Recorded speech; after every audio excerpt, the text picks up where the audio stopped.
Hola a todos, welcome back to MetaFit MetaMind podcast, a podcast in which speakers, leaders, entrepreneurs, and influencers come in and share their journey on how they've gotten to this place in their life while also normalizing those conversations between mental and physical health and wellness. I am Carla Rodriguez, your coach and trainer of NLP and host of this podcast, and I created this space to remind you to raise your voice and share your story. And as your guide, I am here to create a pathway to let go of all those limiting chains behind and use this platform to empower and create awareness, purpose, and expansion in your life. You can follow us on Instagram at MetaFit MetaMind Podcast, or you can follow me at Coach Carlita. Please rate, review, and subscribe on Apple Podcasts or wherever you listen to your favorite podcasts. And if you're watching this on YouTube, make sure to like the video and subscribe to the channel. Hey everyone, thanks for coming back to another episode. I don't have too many updates today since I just published an episode just last week. Hopefully you've been listening to it, but I do want to remind you about the Power Summit with Women Without Limits movement happening this September 27th here in Austin, Texas. Stay tuned for more details because it's going to be really exciting for that. I'm excited about it. It's my first one in person in a long time. So yeah. Also, I've been diving into podcast editing for others, for other podcasters, and it's honestly been so fulfilling. So if you or someone you know needs an editor, keep me in mind because I'm looking for a couple more clients. Now, on a personal note, I've been getting back into my health journey, which feels great, and just getting stronger, getting fitter, I guess. My weight isn't, where I want it to be yet.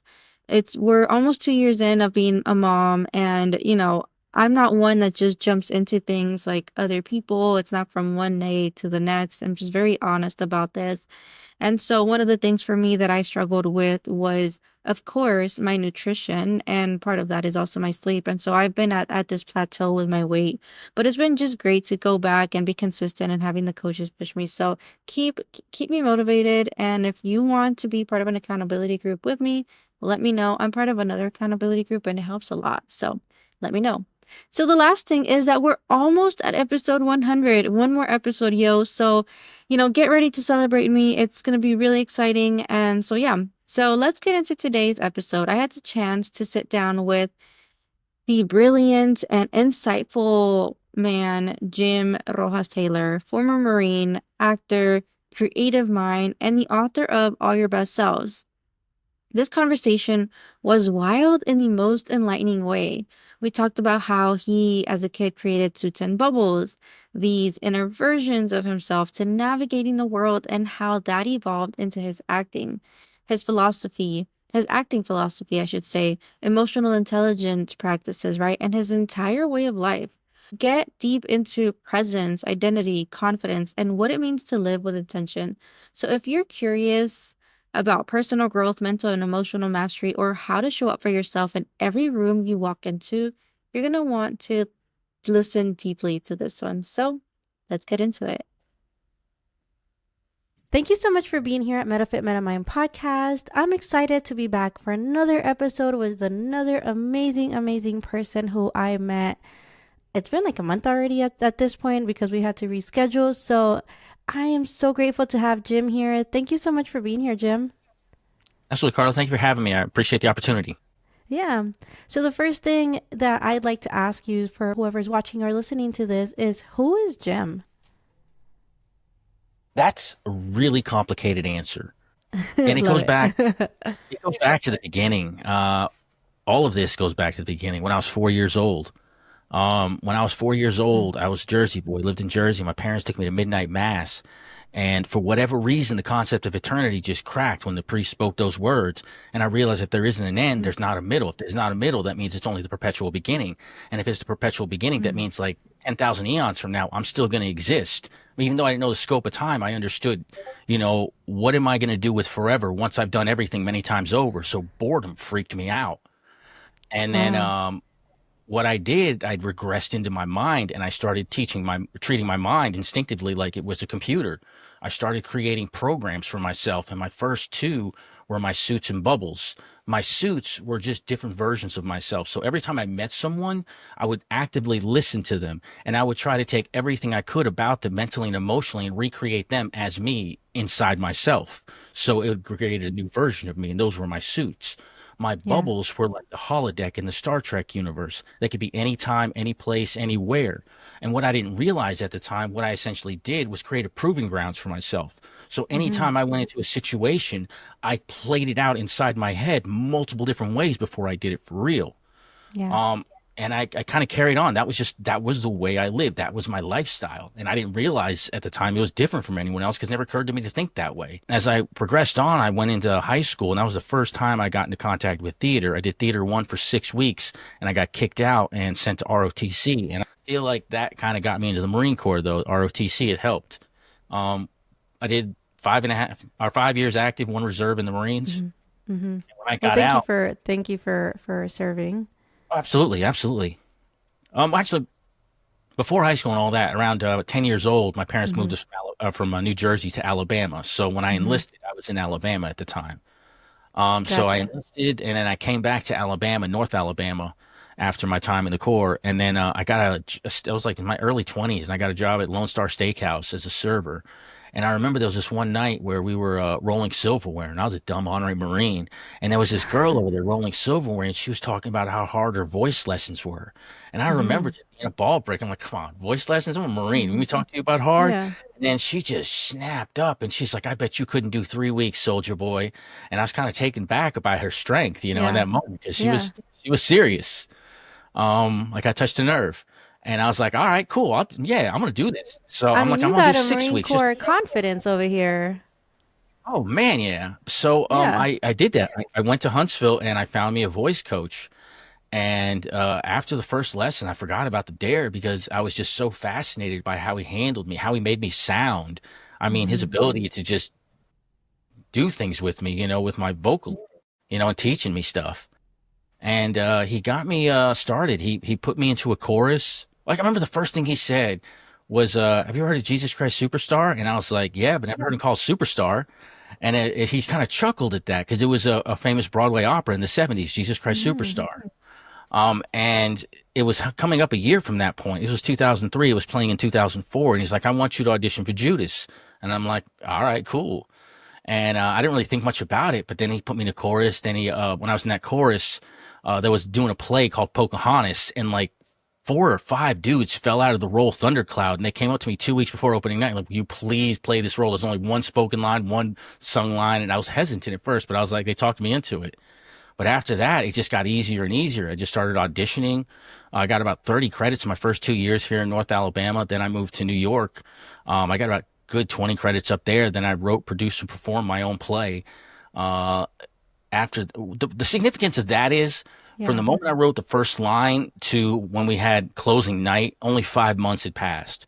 And all the people around me, the professionals rather, they were blown away. They're like, "How did you do that? So you don't know what you're Yeah. doing." It's like, how did that happen? And that's like the gift was, I didn't know I couldn't. I was just focused on the next task and the next task, and I kept going. But that endeavor got me an audition for my first principal role in a SAG film called Hunger. And that film had a real poignant moment in that one too. There was a scene we were doing with me and Lyndon Ashby. He's a prominent actor, really good actor, but the camera was on him, not on me. Yeah. So they were doing his scene, and then when they yelled cut, he reached over and shook my hand like I pulled his kid out of a fire, and I couldn't understand what happened at the time. What had happened was, and it took me like about 6 weeks to figure it out, is when you're acting, you're giving to your scene partner to make them have a better performance. So you give to each other. If I'm just saying my lines flat, you can't draw as much out of it. And even though I wasn't, yeah, so even though I wasn't in character, what happened was I was still present in the moment because of my lifestyle. So I was giving to him. And that moment is what made me realize what I'd stumbled onto, that my suits were just like characters and my bubbles were like Stanislavski's magic if. So from there, I trying to push ahead with the idea. Around 2020, I wrote a book about it called All Your Best Selves. And it's basically kind of how I live my life because I live under that principle of, like, how people say, be your best self? I don't like that because it's like there's no version of you. It doesn't matter how much you add that will ever be the best fit for every circumstance. Mm-hmm. So what I've done with my suits is I created a whole wardrobe of myself. So now when a situation arises, I get to pick the best version of me to fit that circumstances. So I have effect I over love myself. that. yeah, I can change myself. I can't always Mm-hmm. change the circumstances. Yeah. So because I've built them all, now I have access to them. And it's kind of like that, the multiple version or multiple universes where Yeah, yeah, yeah. The multiverse. yeah, it's like Yeah, there's a we can talk about that all day over here. what But I'm yeah, that saying, makes sense. That makes what I sense. what I essentially done is pulled all those versions and put them in my head, just in the Hmm. imaginative. So instead of having them out in the ether somewhere, they're all in here now. Yeah. And then from there, I got to the podcast. And like I just started podcasting, being a guest Yeah. February. Yeah, yeah, brand new, Hmm. February 6th. But since February 6th, this is my 27th podcast. So I've been crushing it. Yeah, doing it. But Yes. it's like now, but it wasn't until I was doing it. Like I got the idea in 2008, but it wasn't until I was podcasting because it was the first time I got to talk about it. I got to tell it to people and they're just kind of, yeah, whatever. But in these interviews, it's that engagement back and Hmm. forth. So because of that, that's when I realized what I really have is a systemic form of mental and emotional literacy. That's what I'm peddling. And that's, to me, that transformed everything. And that's kind of where I'm at now. Yeah, that's amazing. And there's so many questions that are like coming up for me right now, especially because, you were in a class in high school for theater, yet you were kicked out, you took a different route, and here you are, right? Kind of full circle where you are in that space, in that arena, but with, I would say, my husband is a Marine Corps vet as well. And so I hear the mentality of a Marine all the time, and the language and all of these things, my brother-in-law too, right? And so I really respect it. And I think just from my perspective, just based on what I know in this world, that what I'm taking is that, and it's almost a compliment too, I think, is that you were able to do that in 5 months because I think of that also Marine Yeah. mentality. And also, I don't know, right? I had never lived it, but what I sense is that in part, like the Marines, they kind of teach you to not doubt yourself. Yeah. Well, Like that you too. have Yeah. to be present. There's no time for that doubt, which I think since you've been four, and correct me if I'm wrong, you've always had it, and this was just another factor in that. Yeah. Well, I kind of see it like this too. Hmm. It's like in the theater world, we have stage fright. If you Yeah. translate it into the real world, it's called insecurity. It's the same thing. When you have stage fright, you're insecure on stage because you don't know Hmm. your beats, you don't know the moments, you don't know the lines, you haven't done the Yeah. work, you haven't done the blocking, you haven't filled all that stuff out. In life, if we work on our character, who we are, we can fill those voids so we don't have those insecurities. And that's really what I did. I started filling myself in as a child. So now no one can intimidate me and no one can make me feel insecure because I've answered all the questions. And that's kind of what you have to do. When you do that, then that's where the security comes from. Because when somebody asks you something, I'm not like, well, I don't know. I've never asked myself that. No, I'm like, oh, yeah, I answered that. Got this answer, but it goes over here and that connects to this, yada, yada. Because you know who you are. So I'm so foundationally grounded in myself that I don't care who the person is. Can't nobody make me feel insecure. I've never had Hmm. anyone make me feel insecure about myself or That's intimidate me. I've amazing. just been okay. Yeah. And I think a But lot of again, us it's can I can did the really work. take that as a lesson from you, is like nobody can make me feel this way. I can make me feel this way if I choose to. And I think Uh-huh. that's something that I try to teach my clients and my students, is it's that self-responsibility. And so, is there anything that you have to say about that self-responsibility? It's what's I say like this. It's the difference between when people say I got to find myself. I'm like that's the wrong thing. Look in the mirror if you want to find yourself. You got Yeah. to build yourself. That's what you Mhm. need to do. I mean, who cares where you are? I mean, it doesn't matter where you are in life. You can always build from that point. So if you just accept the fact that you are where you are and start building there, now you're growing, and that's what you need to do. That's where the discipline comes in. Like Yeah. this is work. It's not hard work. But Yeah. again, it's easier to do nothing, and most people like to do easy. For That's the fight. sure. Yeah, that's You what you're definitely fighting. did not choose easy. No, no, one can too. It's like I feel like it should be because this is the next level for humanity. Because if you consider this, when we gave humanity written literacy in the form of Mhm. reading and writing, changed the world. When we Yes. gave humanity numerical literacy in the form of mathematics, changed the world. Why wouldn't it change the world if we gave them a systemic way to learn mental and emotional literacy? Yes. what I mean is like giving language to stuff. Like, Mm-hmm. consider this. Mm-hmm. When, as an actor, what we do to break down a moment, we use what's called the Stanislavski system. It's a system of 7 questions. And the purpose of it, Stanislavski yeah, system. his name is it's from a gentleman from the 1900s called Konstantin Stanislavski. He's a Russian Okay. gentleman. But he created this system, and it's just like I said, rudimentary 7 questions, but it's dissecting a moment. So I can take apart a moment to ground my character in the moment by answering these questions. And in life, this will ground you, your character, in the moment. And I'll add this onto it. It's like this: like if you have a submarine underwater, right? It can't see anything. It has no idea what's going on outside of it. So it has to rely on sonar. It'll send out a ping, and that ping will bounce off to things. It'll let it know where a submarine is, where the ground is, where a whale is, where the ships on the surface are. Well, that's what the Stanislavski system. It's a way to get situational awareness in the moment. All right? Now, here they are, 7 questions. Number 1, who am I? This is the moment in relation to you. Number 2, where am I? This is the moment in relation to the environment you're in. Number 3, when is it? This is the moment in relation to time. Number 4, what do I want? This is the moment in relation to purpose. Number 5, why do I want it? This is the moment in relation to desire. Number 6, how do I get it? This is the moment in relation to action. And number 7, what's in my way? This is the moment in relation to obstacles.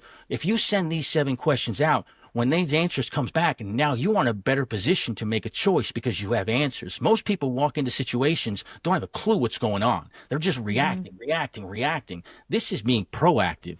This is sending out sending out questions to bring back information for you. And with that information, now you're better armed. So that's what I'm saying is like again, giving literacy to stuff. Have you ever heard of the it factor? Yes.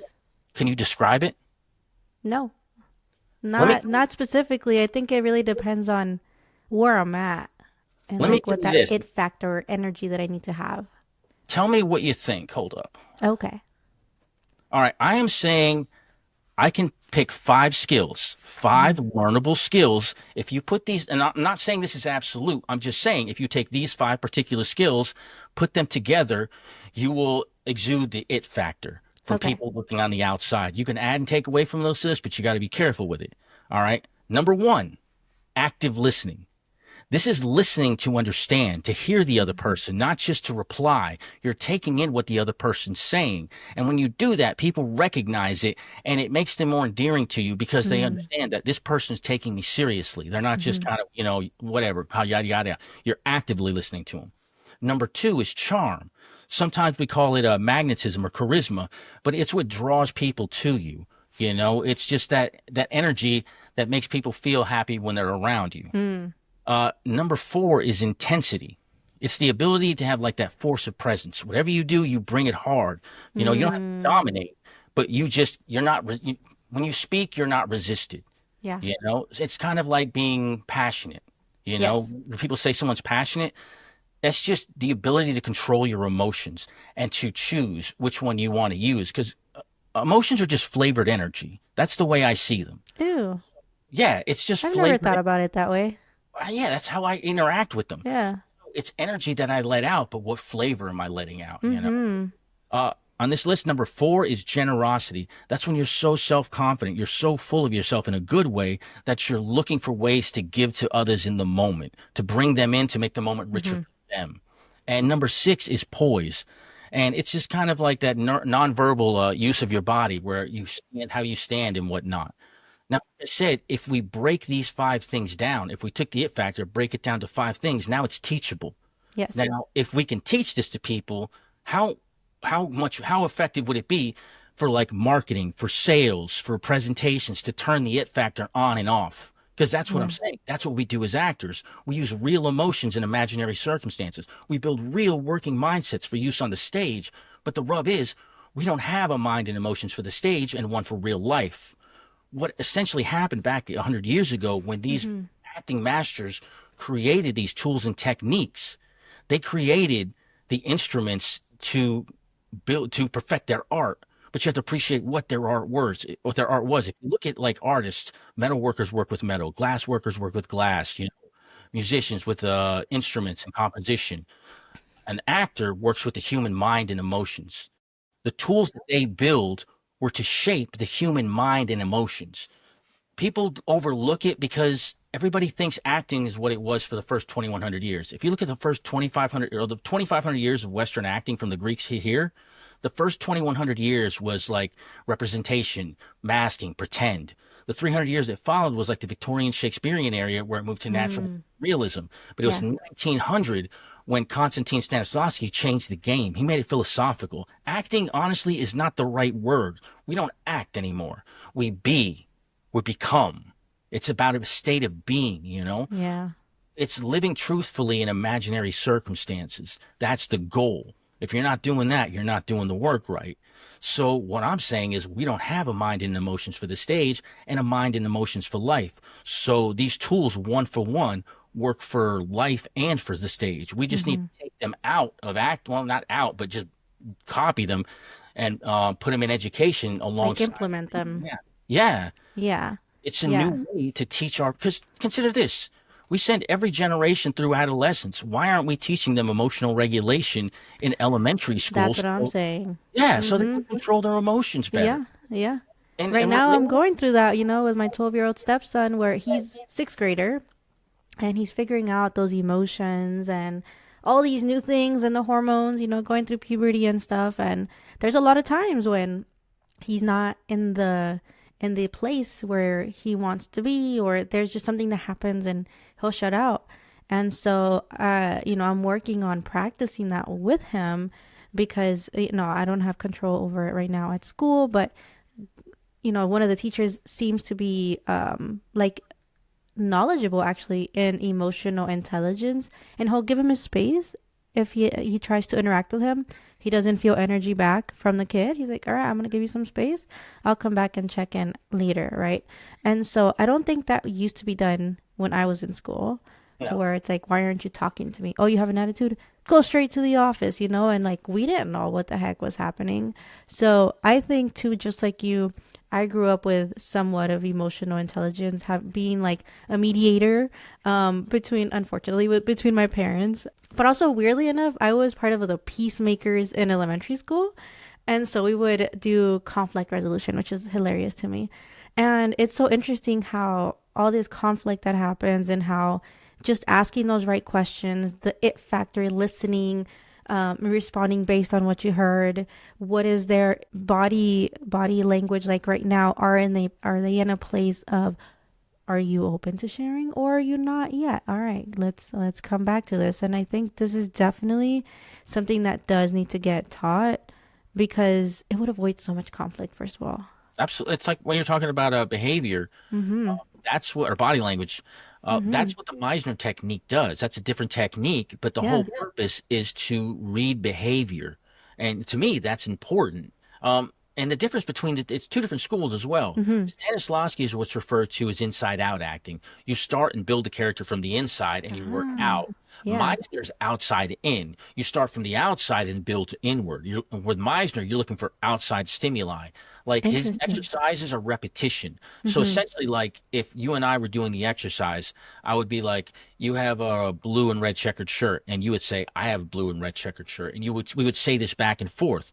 The point is to take your focus off the words. Don't focus on the words. Focus on the behavior. Focus on the outward stimuli. The next exercise from that would be a repetition with objective changes. And that would be like, you have a checkered shirt, I have a checkered shirt, and you yawn. I'm like, you yawned, I yawned. You yawned, I yawned. Because now we're making observations. And the next level from that is subjective. So if we were back, you had the checkered shirt, I have the checkered shirt, you yawn. I would be like, am I boring you? And then you'd be like, are you boring me? Because now I'm making a subjective choice when I make a comment. So, and again, it's that's so cool. That's such a cool practice to like really think about too. Yeah. But again, because like I said, we're taught to focus on what other people say so we can reply, not to listen, not to understand, not to take them in. If we take the time to take the other person in, they become a part of us. We become connected to them. And now that helps us grow empathy. Because that's another thing too. This is about ultimate empathy. This is how you can learn to be any other person. If you can learn to be any other person, you can now empathize with them. Yeah, yeah. And I think, part of this podcast, and I think you pretty much have answered most of my questions that I normally ask here. So cool. Don't need to like intentionally ask them. But in this process, because you've always been, or I would say you've always had like this emotional intelligence, this like knowing of these parts of you, or this that's all within the one person. How do you continue to practice this emotional, this physical intelligence, and correlating with the emotional, physical, spiritual, all the other, health? How does that play out in your life? Because in the acting world, like for that, just for the name of the namesake, you essentially are one with that character. But how does coming out of that character, what do you do for yourself to continue to grow that intelligence? Well, first of all, again, this is like I said, acting changes. It's not a character; it's a different version of me. A different version. Okay. Yeah, because Yeah. that's what we've evolved to. Yeah. Goal now is not to become a character, it's to find that character in you. Who is that Mm. character in me? Like Yeah. if I was, when I become that person, who Yeah. am I as that character? So Yeah. they're just joining there. Yeah. So now it is, now if I do the work correctly, it's not a character anymore, it's just a different version of me. And it's added on, because people ask me that, like, it's like, well, if you have all these different versions, which one's you? And I'm like, no, I'm the sum total of all of them. Yeah. Every one of them that I add, I become more, because it's allowing me to grow into something more than I was before. Yeah. And it's because it's the difference between masking, where a lot of people put on, and you'll say people put on an act. Yeah, that's what it is. It's an act. For me, it's not. I'm being, because people who treat it like the first 2,100 years are the people who act. They're putting on a mask. People do the work to understand where you exist in that space. Now you're becoming that. Now it's a part. Yeah.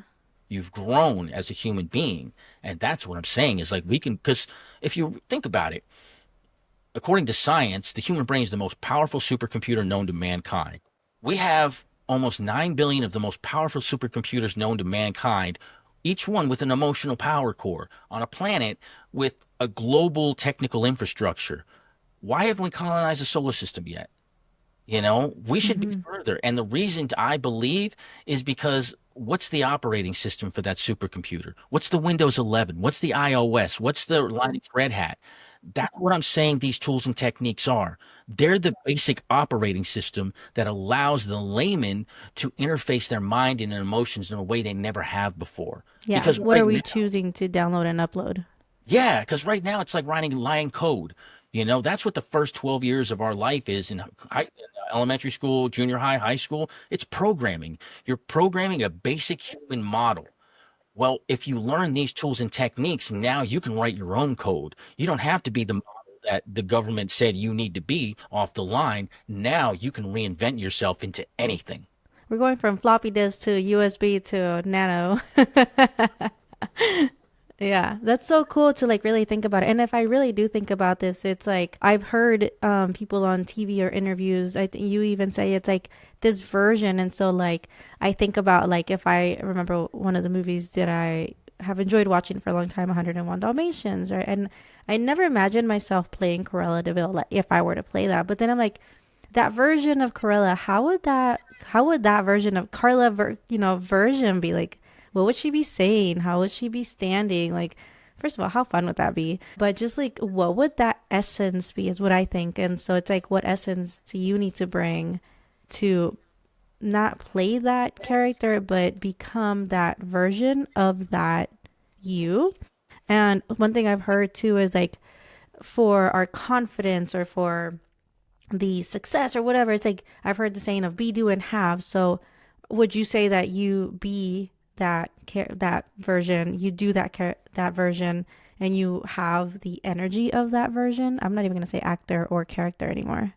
I mean, I guess that can work, Mm-hmm. because I mean, it's about perspective, the way you look Mm-hmm. at it. But Yeah. all of those bits and pieces, yeah, you become them, you have them, you Mm-hmm. are them. This is finding yourself in that space. There's actually a field called dark psychology, I heard of where it, yes. yeah, where it goes to the dark side of the It's a human little mind. like, Mhm. And that's kind of, and you got to appreciate, because think about it. Mhm. There's actors who play serial killers, who play murderers. And when you Yeah. take on a role like that, you have to become a serial killer within the confines of the stage. Yes. But you have to go to that place, find that person, part of yourself, where it would take you to the point where I would take a knife and stab someone 30 times. And it's hard, but it's also incredibly enlightening about yourself. Yeah. But things like that, you also take baby steps. You don't want to jump Of right course. into brutal murder. Yeah. Just take Yeah. little You gotta because work on your own emotional intelligence first before I think you yeah, can get into that. And I just saw like a clip online yesterday actually, how like was it Heath Ledger's dad? He shared his the journal that he had to play the Joker, and I was like, oh shoot, like that's some crazy shit in there. yeah. But he had to get in that mindset. But I wonder too, because but obviously amazing actor, no longer here, is what was his self-care, his mindfulness, his emotional intelligence, where was that at for him as well? Because that could be some Everything heavy stuff. read extensively on it, and from everything I've read from the people who were actually there on set Mm-hmm. with it day to day, they Mm-hmm. say it wasn't the Joker. It was. It No. was. It's the same thing. It got Elvis. It Yeah. was the drugs, and not. I'm not talking about illegal drugs. Well, I mean, yeah, Yeah, they yeah, were yeah. legal, but uppers and downers. Like Elvis, he had to be up. Michael Jackson, up, down. I have a schedule to got to keep. I got to do this, that, and it's the industry.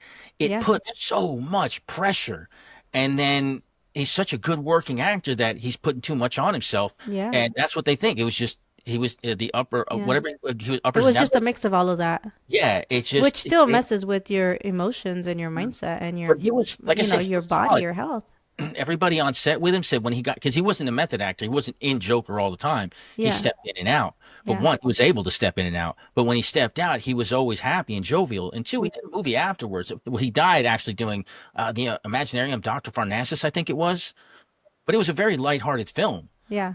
So it's like people think that it was the Joker that got him. No, it wasn't that. He was because he's a solid actor. Yeah. To, Oh, yeah. yeah, to Definitely. get caught up in that is more of a rookie. Got it. Yeah. 'Cause- And and so, what do you do for your self care? I'm not really a self care kind of guy. I know you're a Marine. So, what do Yeah, you do for yourself that you I'm a, think helps you continue this confidence and this, version of you that continues to just, develop into this next version of you? well, it's the routine. Like I said, like I said, with the Stanislavski system, it's not 7 questions for me. It's a lot more questions, but it's gotten to the point where it's instantaneous. It's kind of like think about this. The first time you drove a car, it was kind of hokey, right? Oh, You were yeah. learning, it took you, it was just clunky, Yeah, this 12-year-old girl, like very short in a car in LA.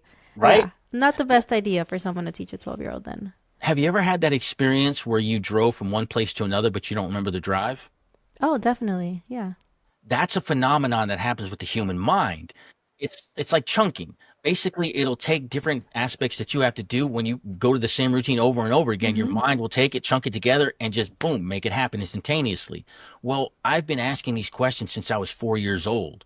So I have used basically that method on the way I think. So Yeah. it's sped up the way I think. So now when I walk into a room, it's just like ping, questions come back. It's because like when you first start, it's like, okay, who am I? All right. And I got to know who I am. Where am I? Okay. I know. Okay. When is it? Yeah, it's like that. Mm-hmm. But for now, it's just like, and it's answered. I'm good. It's like, that's the best way I could describe it. It's just what I am. You just have it. Yeah. It Well, seems because like. when I was a little one, I turned those things on. I didn't know Yeah. what I was doing. But Did like, you ask these questions to your parents too? oh yeah, nobody cared. Everybody just wanted me to shut up. It was, Really? yeah. That's why I You were said the that's why. curious one. And because nobody wanted to be curious with me, it was so hard to learn. I mean, I could learn, but it was hard to grow in some ways because, like I said, I mean, I stumbled on this idea in 2008. Here it is, 2025, before I realized it's mental and emotional literacy. But Yes. it's only because I've never had anyone to talk to about it. Yeah. Nobody Now you cared. got Carla to talk about this because I love this. Yeah. Yeah, and I think that's interesting. So was it hard to like keep your interest in and because well with them, right? Because you had such a curious mind. And so did you ever find yourself in boredom because nobody would really satisfy that curiosity, or what did you do for yourself then with all these questions? Did you just kind of hold on to them until later? Well, with the boredom, no, because boredom terrified me. That's what I was running from. So I kept myself busy with projects. Because my Okay. two birth gifts were curiosity and creativity. I was Cool. double fisting them. So Yeah. I was always able to use my creativity to keep me Hmm. from being bored. Nice. So it didn't matter if I was playing, I could just take junk, put it together, and make something to play with. It didn't matter. Or I could write. I always had outlets that I would give myself, and I would learn how to do these things. And I never cared about, and like my whole life, like, you ever see that movie Forrest Gump? Yes. I relate to that movie so much. Not because, I mean, I don't know, I've had some pretty crazy things happen to me, but it's the way people treated him. You know, it was the disrespect, talking behind his back, laughing at him. I've dealt with that my entire life because I'm a listener. So I always hear when people talk behind my back. I mean, they'll say nice stuff to my face, or sometimes they will, sometimes they won't. But it was like I was always more aware of what was going on than people thought. You know, they thought they were just kind of, pulling the wool over my eyes. And it's like, Yeah. I'm You're just learning. gifted with insight. Yeah, but it was a double-edged sword because, I mean, it always hurt, but Yeah. I didn't stick around long enough to end the hurt because I was too busy moving. So it was just kind of me rushing through these different kind of traumas throughout my whole life, and I've always just outpaced them. They can't take a hold to Jim. Yeah, I And so tried. let me ask you this. What are you excited for that's coming for you, for what you're doing? Like something that you want to share that people want to know about. Right now I got a couple of, like I said, I can't sit still. You're moving, moving, moving. Yeah, so I have different projects that I cycle through because I can't just do one project. Because again, boredom. I'll get bored with the project. So I have like a web series that I'm about to. Well, I'm kind of started. I did the first two episodes, but I Hmm. still got to edit them together a little bit. But it's going to be a fantasy story told with miniature models. I'm also working on turning this idea into a course, Hmm. and like another project I have is a culture engine. I got the idea from like 1980s cartoons I used to watch, where if you had this ultimate bad force, like Imperial Force was trying to take over, and they had the super weapon, and the good force would steal the super weapon, change it, and use it against the Imperial Force. Well, I got this idea to reinvent the corporation in a certain way. So take the American corporation, but flip it on its head. Use an Hmm. education system to teach people how to learn how to run the company, how to build the company, how to be officers, Hmm. and then attach a program that the raises will be in their hands. So you incentivize them by learning by giving them little raises. And then, like I said, it's right now it's just designed to create leaders because I feel like that's what we need in this country. We don't have leaders. But I haven't really flushed it out all the way. It's just, like I said, I just call it a culture engine right now. Yeah, you're gonna keep updating me, and we'll keep people up with this. And so let me ask you this, because there's so much that you've shared that is just like it's instant. Like how I totally was like, oh, that makes so much sense. Like I've never thought about it this way. What emotional flavor am I giving out, right? This push pull energy that you didn't say it, but that's what I understood from one of the lessons there. And so if somebody did want to learn from you or something that you wanted to share with someone, what would you share with them? Well, that's kind of what my book is. Yeah. The book that I wrote is in three parts. The first part is like a memoir. It's my life in relation to this idea. Hmm. The second part is the idea and the science that supports it. Because I didn't realize how much science supported this idea when I came across it. When I started researching for the book, that's when I discovered it. The third part is the important part. That's what I refer to as the intangible toolbox. Now, Hmm. in that part, it has the Stanislavski system, all 7 questions, plus Stanislavski's magic if exercise, the 3 Meisner technique exercises, the repetitions, 10 Uta Hagen exercises, and also improv exercises. The third part has them all, breaks them down how we use them as actors. Alongside with that, it's like how you could use them in life alongside with exercises. So there's actionable stuff in the whole third part. Every exercise has an exercise for it for you to use it in life. So it allows you to see how they work. That's why I wanted them side by side. So if someone ever gets, because these aren't all of them, this is just 3 of the techniques. Hmm. So if someone gets a different book, they can see how the parallels look. So if they get an acting book, they can say, oh, well, if this is what it looks like acting, now I have an idea what it looks like in life. Yeah. So that's the reason I paired them that way. Okay, okay, cool. So definitely I will include your book link in the show notes. And so Thank you. is there anything else that you feel like is important that people should hear? Because there's so much leadership and insight, and I don't know, there's like so many things, right, that people can learn from you. And I totally respect everything that you have said and your experience and just a cool perspective that you just brought to me. I See, I love doing podcasting because I get to learn from people like you and listen to stories like this, and I get it firsthand, which is fun for me. So I so appreciate you being here. Yeah, yeah. Thank you. I appreciate you having me. But yeah, after what you were saying, I guess it's just understanding that this stuff will transform your life because if you consider right now corporations, Hmm. politicians, think tanks, the people who are really running things are spending billions upon billions of dollars to understand how the public thinks, how they Hmm. behave, how they act, so they can influence how we buy, how we vote, so they can get us to do what they want. If we take the time to learn this literacy, all of that is negated. It's for nothing because the only reason they can do that is because we don't know ourselves that well. People would be shocked how little they know themselves if you take the time to answer these questions to fill yourself out. Because I like to say it like this too. It's like if you look at how actors work, the script is the coloring book. I am the box of crayons. So that's how you have to look at life. Whatever you do in life, that's your script. You're the box of crayons. You can color everything else in any way you want. You know, nothing says you have to use certain colors that society says. Pick the ones that sing to your heart. And then that will make your life more vibrant and make you more happy. It'll make me feel more fulfilled because you're leaving a mark. You're not doing what everyone else does. You know, you're becoming unique, authentic. And that's the goal because these techniques will bring out your authenticity because you're self-actualizing. You're finding out who you are in multiple different ways. Like I said, nobody has ever been able to call me inauthentic.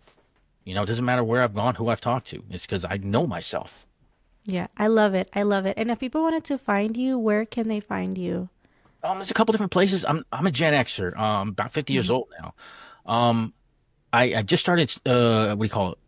Social media. I don't know it Social that media? well. I'm learning, but I have YouTube, Blue Sky, Facebook, Instagram, and TikTok. And Okay. I'm under Soy Candy, SoiCandie.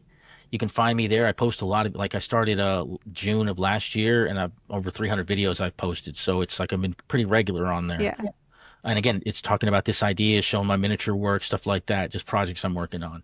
Also, you can check out my website. That's where I'm posting these podcasts and videos and stuff like that. It's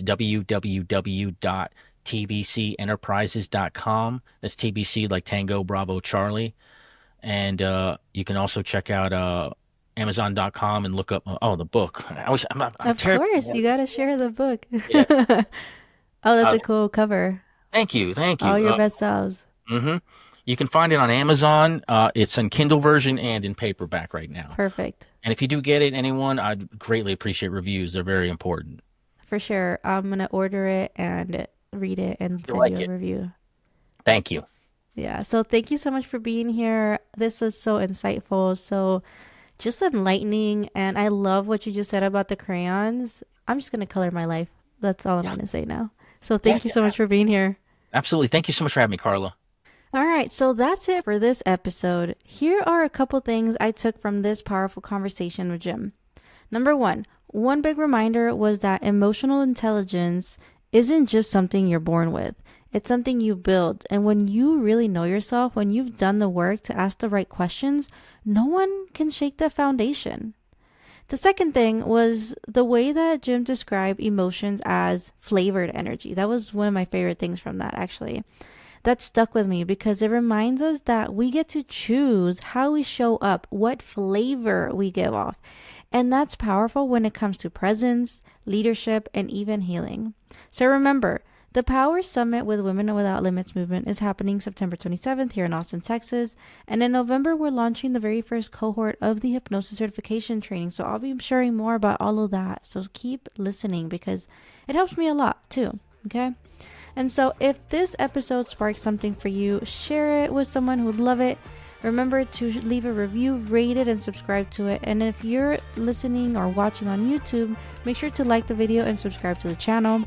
And so with that being said, thank you for listening to this episode up to this point. I am Carla Rodriguez.